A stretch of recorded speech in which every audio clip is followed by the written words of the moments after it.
I stood frozen at the entrance of Luciel de Paris, my hands still clutching the brass door handle. 12 place settings gleamed on the white linen tablecloth, exactly 12. The Paris skyline stretched behind them, the Eiffel Tower punctuating the dusk with its golden glow. Champagne bubbles caught the light from crystal flutes, while waiters glided between guests with practiced precision. My mother-in-law, Margot's, laughter carried across the terrace. That practiced sound I'd come to recognize over 6 years of marriage to her son. Her diamond bracelet caught the light as she touched Cousin Rebecca's arm, leaning in to share what I'm certain was another carefully crafted anecdote designed to impress. "Darling, you made it!" Andrew's voice startled me from behind. My husband of 6 years placed his hand on the small of my back, guiding me forward as if I needed direction. 6 years, and the casual touch still sent warmth through me, despite everything. But I didn't move. My eyes scanned the table again. 12 settings, 12 chairs. 12 Hastings family members already seated or mingling nearby. No empty chair waited for me. "Andrew," I whispered, my voice steadier than I felt. "There's no place for me at the table." He followed my gaze, a small furrow appearing between his brows before smoothing away. "It must be a miscount." The casual dismissal in his tone sent a chill through me that had nothing to do with the evening breeze. I straightened my spine and crossed the terrace, Andrew trailing behind me. The conversation dipped momentarily as I approached, then resumed with forced enthusiasm. Uncle Gerald suddenly found his water glass fascinating. Cousin Rebecca whispered something to her husband behind her hand. "Oh dear, there must have been a miscount." Margot rose slightly, her silk dress rustling. The smile she offered didn't reach her eyes. "It never has, not for me. The staff here can be so careless sometimes." "I thought she wasn't joining for family matters," Rebecca murmured loud enough for me to hear. Her words landed like small pebbles, tiny but sharp. Andrew slid into his seat, barely glancing up at me. "Oops," he chuckled, reaching for the wine. "Must be a miscount." The second time he said it, the words sounded rehearsed, practiced. My throat tightened. "I see my seat at the family table seems to have disappeared." My voice came out low but firm, carrying just far enough. Several heads turned away, suddenly engrossed in their menus or the view. "Don't be so dramatic, Elise." Andrew's dismissive chuckle scraped against my ears. "The waiter can bring another chair." But no one called for the waiter. No one offered to scoot over. No one stood to fix this slight. 6 years flashed through my mind. Meeting Andrew during the Richardson wedding I'd coordinated, his charming smile as he asked for my card for future events, our whirlwind romance, his proposal 6 months later, and then meeting the Hastings family. Margot's first words echoed in my memory. How novel, a wedding planner marrying the groom. That practiced smile, the one that never warmed when she looked at me. "I suppose you'll be handling all our family functions now?" "Not as family, as help." I brushed it off, believing Andrew when he promised they'd warm to me. "They're just protective," he'd insisted. "Old money families take time to adjust to newcomers." 6 years of adjusting, 6 years of subtle exclusions and whispered comments. 6 birthdays where my gift arrived a day late with apologies about delivery issues. Christmas dinners where everyone received monogrammed gifts except me, always something generic, hastily wrapped. I'd tried so hard. Learned their customs, their inside jokes, planned flawless gatherings that impressed even their snobbiest friends. Used my connections to secure impossible reservations. Spent countless hours listening to Margot's thinly veiled criticisms disguised as helpful suggestions. All while building my company from scratch, turning refined and ready into New York's most exclusive event planning service. And still no seat at their table. Something shifted inside me. A quiet click, like a lock tumbling into place. My hand slid from Andrew's shoulder, the expensive fabric of his suit cool under my fingers. "Enjoy your family dinner," I said, my smile perfectly poised. "I'll see myself out." For one brief moment, discomfort rippled across their faces. Gerald shifted in his seat. Rebecca's husband examined his napkin. Even Margot's composure slipped, just for a heartbeat. Then relief washed over them, almost palpable in its intensity. They wanted this outcome all along. I turned and walked away, my heels marking a steady rhythm across the terrace. My shoulders back, head high. Behind me, conversation resumed. Laughter bubbled up, freer now. The sound followed me through the door and into the elevator. Only when the doors closed did I allow myself a single shaky breath. The golden glow of Paris lights spilled across my hotel suite as I sat cross-legged on the king-sized bed, my laptop balanced on my knees. The spreadsheets open on my screen painted a financial picture I'd suspected for months, but never wanted to confirm. Nearly $12 million in failed Hastings family investments stared back at me in neat, damning columns. My fingers hovered over the keyboard, trembling slightly as I plugged in the flash drive I found tucked in Andrew's briefcase 3 weeks ago. He'd been careless that day, rushing out to meet his mother for lunch. The black drive sat innocuously among my files now, its contents far more explosive than its plain appearance suggested. The folder opened, revealing dozens of documents with innocuous names. My stomach tightened as I clicked on one titled simply Announcement. The document loaded, and the world stopped. Andrew and Brielle Kingsley are pleased to announce. I read the paragraph 3 times, my brain refusing to process the words. Andrew's ex-girlfriend, the one he dated before me, the one Margot always spoke of with that wistful tone. My fingers moved mechanically through the remaining files. Draft divorce papers with Andrew's signature already in place. Text messages between him and Belle spanning back 18 months. An ultrasound image dated 3 weeks ago. And then I found it, Margot's handwritten notes, scanned and saved as a PDF. Finally, the right woman for the Hastings.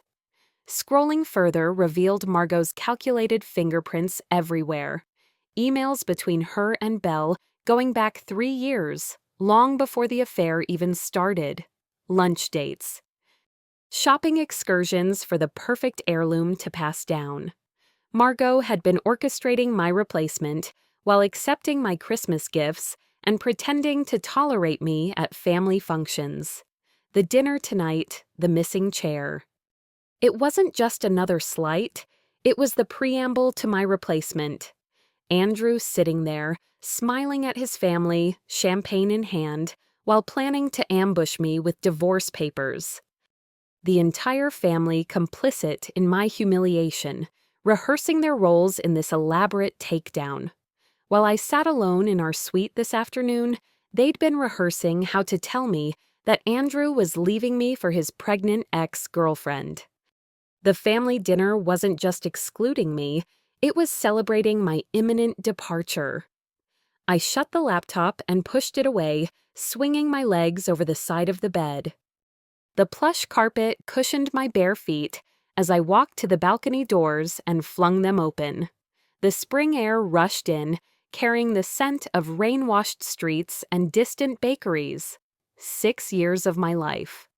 6 years building a business while simultaneously propping up the Hastings family finances. The quarterly transfers to their investment accounts. The loans that were never repaid. The vacations charged to my company credit card as business development. All this time, I thought I was helping family. Instead, I was funding their lifestyle while they plotted behind my back, bleeding my company dry as they prepared to discard me. My hands gripped the balcony railing as Paris sprawled before me, the Eiffel Tower punctuating the night sky like an elaborate exclamation point. Between my fingers, my wedding ring caught the light from the street below. I twisted it once, twice, then slipped it off completely. A single tear slid down my cheek before I swiped it away. Tears won't fix this. Nothing will fix this. But I can damn well make sure they don't walk away unscathed. I turned back to the room, purpose replacing shock. My phone was in my hand before I fully formed a plan, scrolling to find Jaime's number. "Boss, it's midnight here. Everything okay?" My assistant's voice grounded me immediately. "I need every contract pulled immediately. Every Hastings family event, every rental agreement, every vendor payment schedule." Jaime, bless her, didn't ask why. "Give me 20 minutes to get to the office. I'll call the team." "Victoria, call her too." My lawyer had warned me about the Hastings finances for years.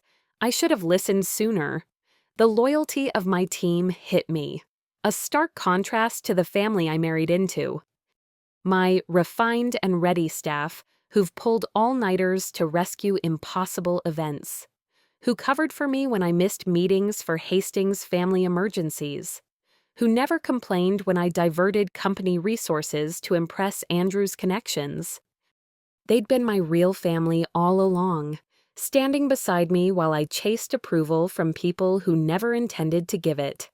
While I waited, I pulled up the itinerary for the next 2 weeks of the Hastings Grand European Tour. I meticulously planned, leveraging every professional connection I've built over the last decade.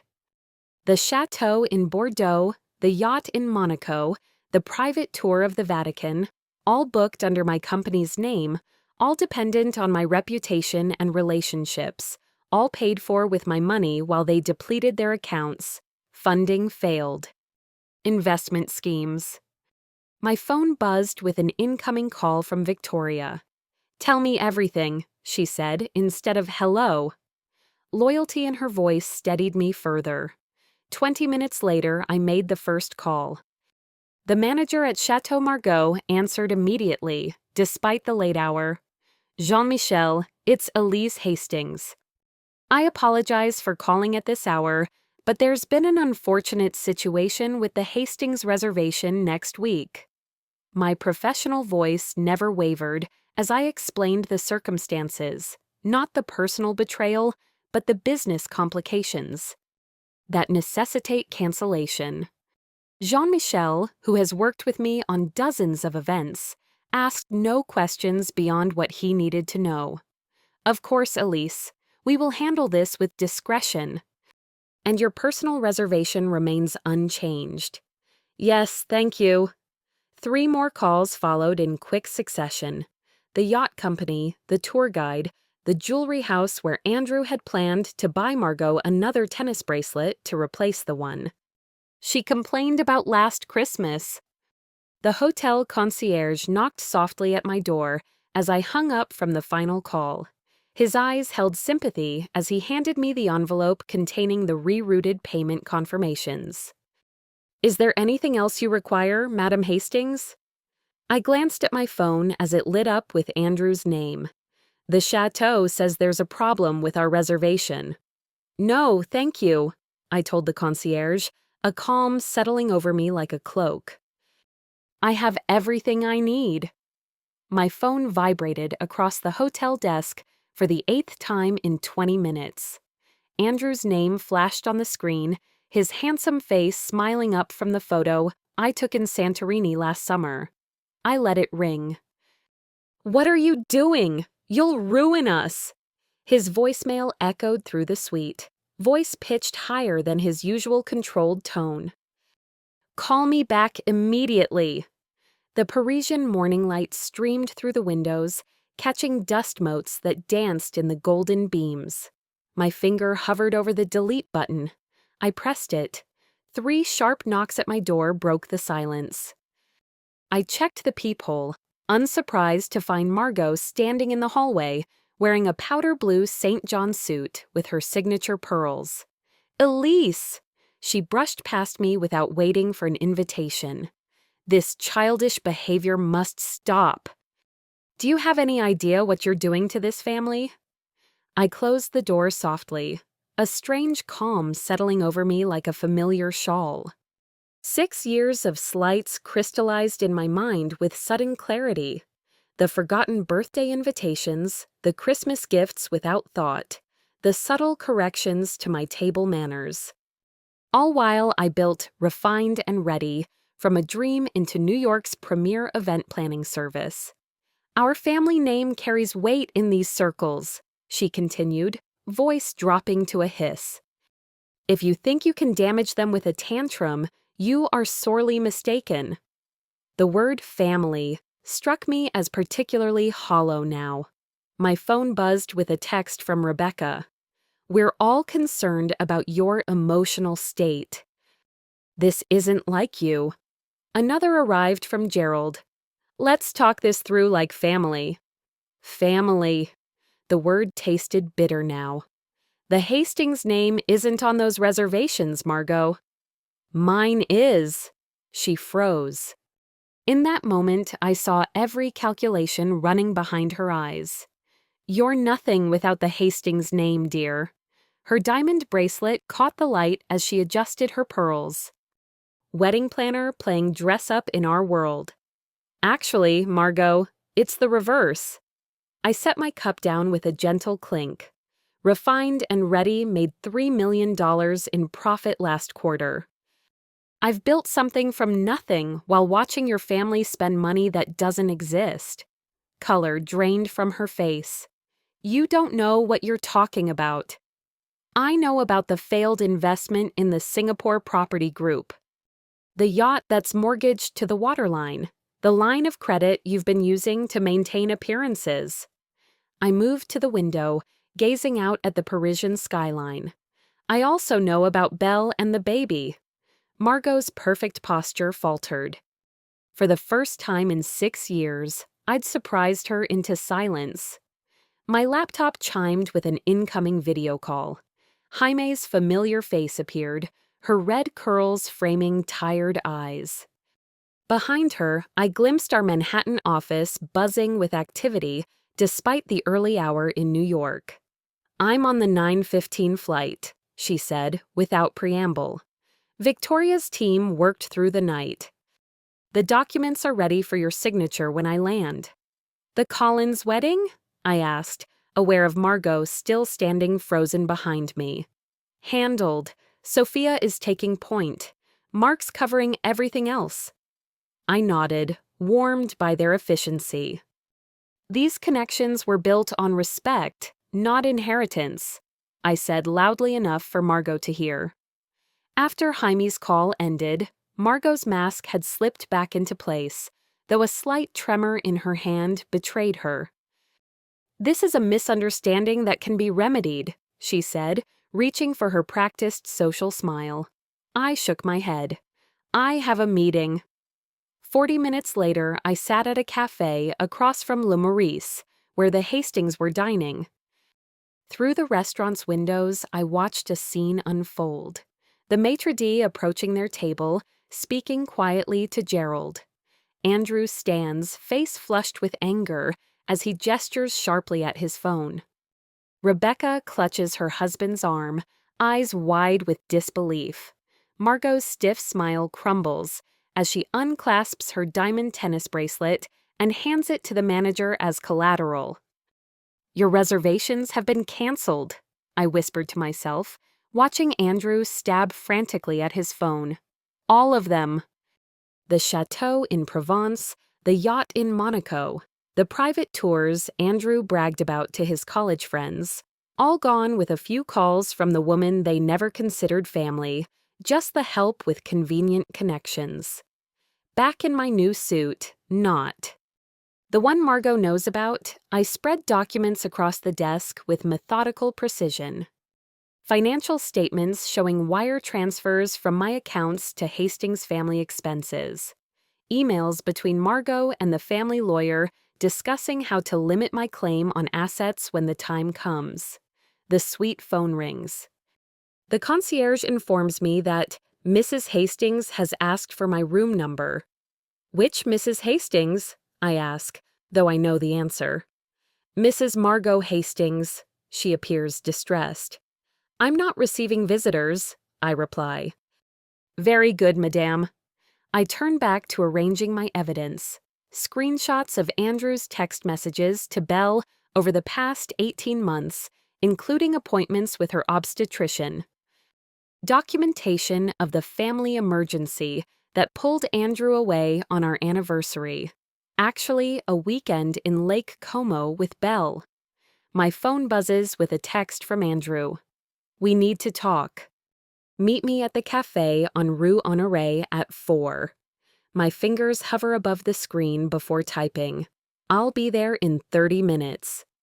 I gather the evidence into a leather portfolio, then reach for a second folder labeled simply Contingency. Inside lies the culmination of everything I've learned about leverage during 6 years of being treated as an outsider by the family I married into. The weight of it felt good in my hands, solid, real. The cafe chair scraped against the cobblestone as Andrew checked his watch for the third time in 5 minutes. His fingers drummed against the white tablecloth, his wedding ring catching the afternoon sunlight. I spotted him from across the street, my folder heavy in my hands. 6 years of marriage reduced to documentation and leverage. When I crossed the street, my stride didn't falter. The click of my heels against the pavement marked a steady countdown. Andrew's head snapped up at the sound. Darling, there you are. His smile flashed, the same one he used when introducing me to potential clients. I placed my phone on the table between us, thumbs sliding across the screen to start recording.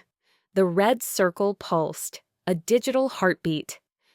Andrew's eyes flickered to the phone, then away. There's been a misunderstanding. Has there?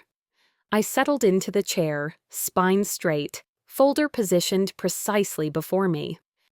Mother gets carried away sometimes. He leaned forward, voice dropping to a confidential whisper. You know how she is about tradition and appearances. And Belle ... The name hung between us. His eyes darted to the left. She's just an old friend, helping with some investments. The family's portfolio has taken some hits lately. We're in a bit of trouble, actually. His voice cracked with practiced vulnerability. Father's last venture failed spectacularly. We need your connections now more than ever. His fingers brushed mine, and it took everything in me not to flinch. We can start fresh after Paris. Stronger than before. I've had enough. My fingers slipped into the folder and extracted the glossy ultrasound image. With surgical precision, I slid it across the table.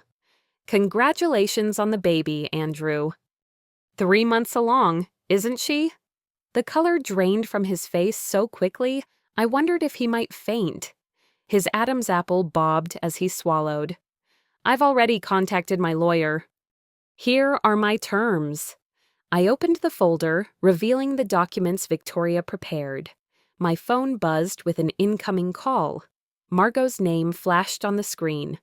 Right on schedule, I murmured, declining the call.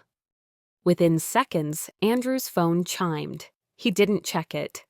Mother sends her apologies, he said, voice hollow. Just a silly misunderstanding, dear. His phone pings repeatedly. Messages from cousins suddenly remembering my birthday. Invitations to family gatherings. Andrew's eyes filled with tears. Elise, please. I made a mistake. I'll tell Belle it's over. Complete transparency from now on. The family wants us all for breakfast tomorrow to clear everything up. I stood, gathering my folder. Your mother always did prefer breakfast for delivering bad news. As I walked away, I heard him whisper into his phone. She knows. She knows everything. From across the street, I watched him hurry to meet Belle, who'd been waiting outside a nearby shop. I lingered just long enough to overhear fragments of their conversation. What happened? Belle clutched his arm. She has the ultrasound. Andrew's voice broke. She knows everything. Belle's face paled. But you said she'd never. I know what I said. His hushed voice carried on the breeze. Mother will figure something out.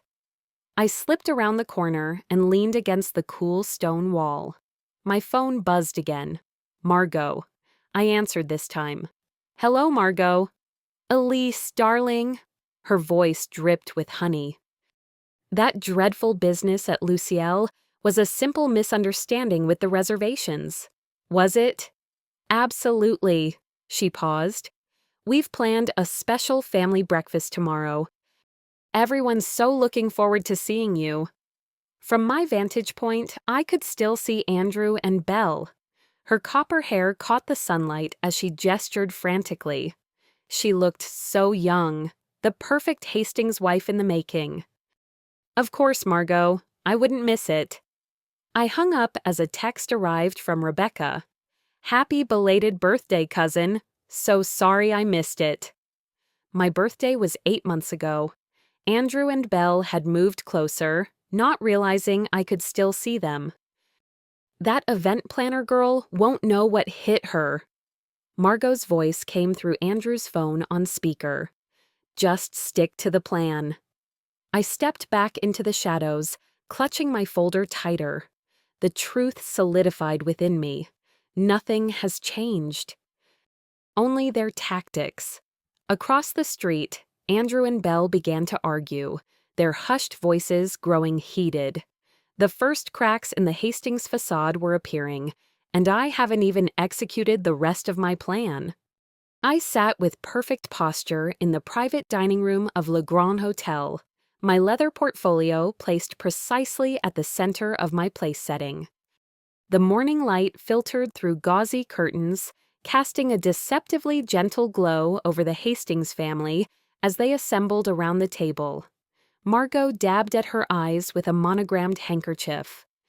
The emerald ring on her finger, the one she pointedly told me was only for blood Hastings women, caught the light with each theatrical gesture. Family means everything to us, Elise, she said, her voice wavering with well-practiced emotion. These misunderstandings can be resolved if we simply remember what matters most. The family lawyer, Mr. Calloway, cleared his throat. He'd been with the Hastings for 30 years, back when there was actual money to manage rather than appearances to maintain. Mrs. Hastings, he began, nodding at me with careful formality. Prenuptial agreements are quite clear about separating business assets from marital property. The accommodations and reservations fall under refined and ready's contractual obligations, which would need to be addressed separately from any personal matters. The threat hung in the air, wrapped in legal speak but unmistakable. Andrew reached across the table, not quite touching my hand when I didn't extend it toward him. We can work through this if you just reinstate the reservations, he said, the slight tremor in his voice revealing more desperation than affection. The family's counting on you. I remained silent, watching as each family member shifted uncomfortably in their seats. Uncle Gerald tugged at his collar. Cousin Rebecca exchanged glances with her husband. They looked less like the intimidating social force I once perceived, and more like actors who'd forgotten their lines. Your behavior appears rather emotionally unstable, Andrew continued, emboldened by my silence. Operating a luxury business requires steady judgment. Margot nodded, her tears miraculously dried. We're prepared to offer a generous settlement if this situation is handled quietly. The Hastings name carries weight in New York, and we would hate to see your lovely little company affected by unfortunate rumors. I felt a strange lightness spread through my chest as their veiled threats continued. 6 years of trying to belong, of checking my words and tempering my reactions fell away like a heavy coat I no longer needed. When they finally finished speaking, the room settled into expectant silence. I opened my leather portfolio with deliberate slowness, the soft sound of the clasp releasing echoing in the tense quiet. Before I respond, I'd like everyone to look at these documents. I removed the first folder, placing it in the center of the table. These are financial records showing that I have personally funded the Hastings lifestyle for the past 3 years. The Aspen Chalet renovation, Andrew's failed investment in that tech startup, Margot's medical procedure in Switzerland, all paid through my company's accounts.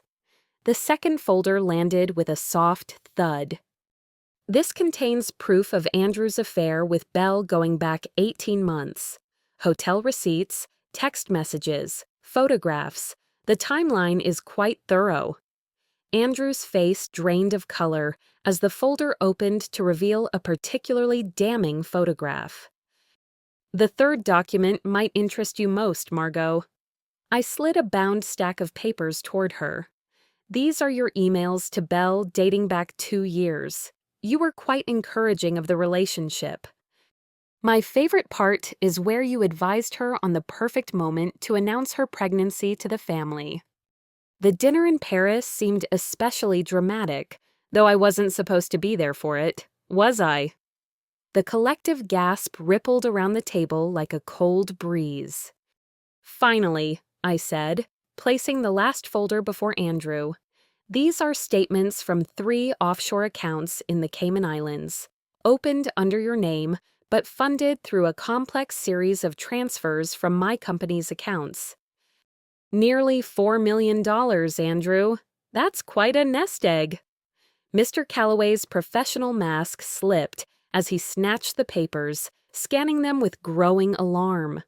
I've already spoken with the IRS about these interesting accounts, I said, my voice steady. My lawyer has copies of everything you see here. Prenuptial agreements cover fraud, Andrew. I closed my portfolio, the soft click punctuating the stunned silence. I've documented every instance where you used my company without compensation. Every event planned at cost. Every favor called in with my connections. Every client you poached through family introductions. Margot collapsed into her chair, her hand clutching her throat as if physically trying to hold back words.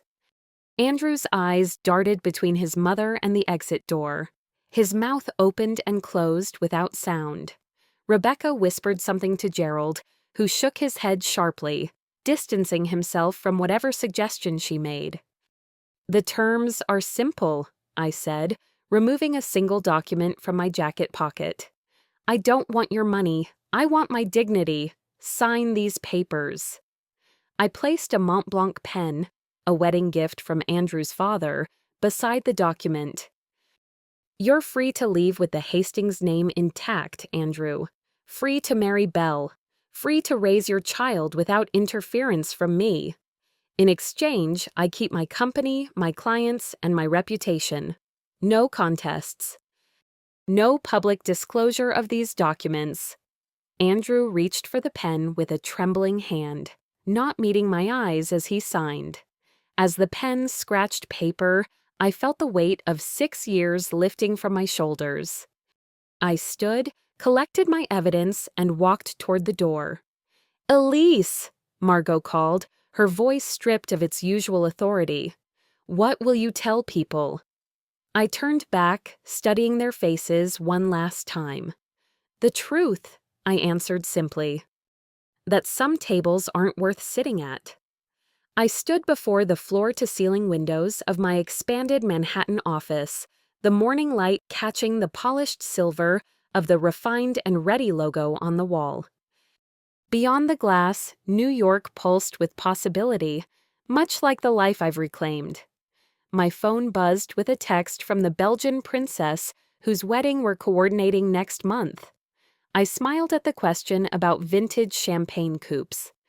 6 months ago, I would have desperately sought the right answer. Today, I simply offered my professional opinion and let it stand. The florist from Monaco is online too, Jaime says, appearing at my doorway. And the Vanity Fair photographer needs to reschedule your portrait for the Women Redefining Luxury feature. I nodded, taking a moment to appreciate the wall behind Jaime. Dozens of framed thank you notes and photos with celebrities, dignitaries, and business icons. Not displayed for vanity, but as testimony to a journey. Each represents a connection built on genuine value, not desperate attempts to belong where I wasn't wanted. The intercom buzzed again. Also, there's an email from Rebecca Hastings Cohen. Her daughter's engagement party. She's requesting your services specifically. My fingers paused over the keyboard. 6 years of conditioning almost made me jump at the chance to prove myself worthy, to finally be accepted by the family that never wanted me. Send our standard response, I said instead. We're honored by the interest, but unfortunately, our calendar is fully committed through next spring. No spite, no bitterness, just the quiet power of choosing my own path. Done, Jaime said with a knowing smile. That evening, I drove to Connecticut for dinner with my parents. Mom's garden was bursting with early summer roses, and Dad grilled steaks while telling corny jokes he's recycled since my childhood. Their dining room table, scratched from decades of family meals and homework sessions, seated me in the same chair I've had since I was tall enough to reach the table without a booster. The Wilsons next door asked about you again, Mom says, passing the salad. They saw that spread in Town and Country. Dad squeezed my hand. We're proud of you, kiddo. Not because of the fancy magazine or the royal clients, but because I found my way back to myself. The words caught in my throat. These people, who taught me my worth, had nothing to do with a last name or social standing, had watched me slowly erase myself, trying to earn the approval of people who would never give it. Doctor, Shelton says I was trying to solve a problem that wasn't mine to fix, I tell them, referencing my therapist of the past 6 months. Some people just won't make room for you, no matter how small you make yourself.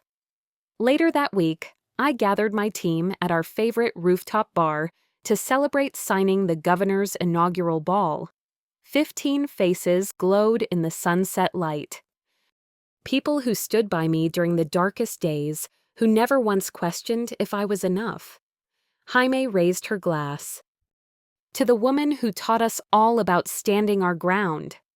Laughter rippled through our circle, genuine, warm, free from the constant calculation of what's acceptable. This is the family I chose, across the table, said Zoe, our newest team member. At 24, she reminded me of myself, brilliant, eager, and recovering from a relationship where she was constantly diminished. Sometimes, I told her quietly while the others chatted, the chair not being there for you is the best thing that could happen. It forces you to build something better.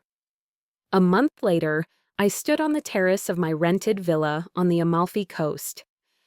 The Mediterranean stretched before me like possibility itself. My phone chimed with a notification, "The divorce is final." Below it, a news alert about Andrew and Belle's courthouse wedding yesterday. I didn't feel the sting I expected.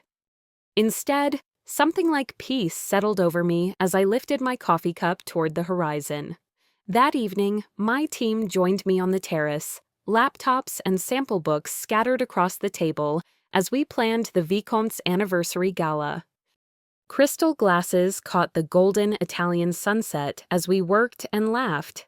I took my seat at the head of the table and raised my glass.